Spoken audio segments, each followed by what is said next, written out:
भारत में पिछले कुछ सालों में धार्मिक ध्रुवीकरण, एक समुदाय को टारगेट करना, सांप्रदायिक हिंसा की खबरें कुछ ज्यादा ही देखने को मिल रही हैं। खासकर जब से देश की सत्ता पर मोदी सरकार काबिज हुई है, इस तरह की घटनाओं की तादाद ज्यादा बढ़ गई है, जिसके चलते मोदी सरकार विपक्ष के निशाने पर तो रहती ही है और कभी कभी अपने सहयोगियों के निशाने पर भी आ जाती है। इस बीच अपनी धार्मिक ध्रुवीकरण की नीति के चलते मोदी सरकार महबूबा मुफ्ती के निशाने पर आ गई है। तो क्या बोली महबूबा मुफ्ती, देखते हैं इस रिपोर्ट में। बीजेपी अक्सर अपनी राजनीति चमकाने के लिए देश में बेतुके मुद्दों को हवा देती है और इन मुद्दों को विवाद बनते देर नहीं लगती, और खासकर चुनावों के वक्त ऐसा देखने को कई बार मिला है।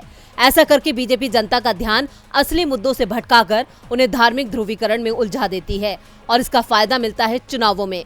और सभी आरोप लगाए हैं जम्मू कश्मीर की पूर्व मुख्यमंत्री और पीडीपी प्रमुख महबूबा मुफ्ती ने। इतना ही नहीं, महबूबा मुफ्ती ने केंद्र की मोदी सरकार और बीजेपी को देश में हो रही हिंसात्मक घटनाओं के लिए जिम्मेदार भी ठहराया है।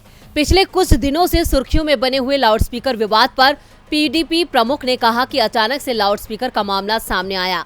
इससे पहले हिजाब का मामला आया था। ये सब समाज को बांटने की साजिश है। इतना ही नहीं, केंद्र सरकार को आड़े हाथों लेते हुए उन्होंने कहा कि नौकरी, बेरोजगारी, बिजली के लिए कुछ नहीं कर रहे हैं, इसलिए हिंदू मुस्लिम का खेल खेला जा रहा है। महबूबा मुफ्ती ने कहा कि रोजगार, बिजली, पानी का संकट है। ऐसे में सबसे आसान काम है हिंदू मुसलमानों को एक दूसरे के खिलाफ खड़ा करना।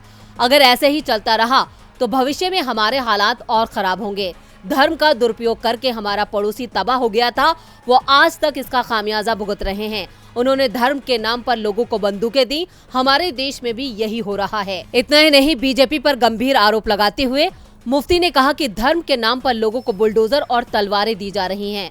उन्होंने कहा कि हमारा देश एक धर्मनिरपेक्ष नींव पर आधारित है। धर्मनिरपेक्षता हमारे डीएनए में है। बीजेपी धर्मनिरपेक्ष ताने बाने को तोड़ने की कोशिश कर रही है, लेकिन डीएनए तो रहेगा ही। जहां तक मस्जिदों में लाउडस्पीकर बंद करने का सवाल है, ये उनके उसी एजेंडे का हिस्सा है। इससे पहले पूर्व मुख्यमंत्री उमर अब्दुल्ला ने भी लाउडस्पीकर विवाद और बीजेपी की फूट डालने वाली नीति पर और खासकर मुस्लिम समुदाय को टारगेट करने वाली आदत पर केंद्र की आलोचना की थी और अपनी नाराजगी जाहिर की थी। डीबी लाइव की रिपोर्ट।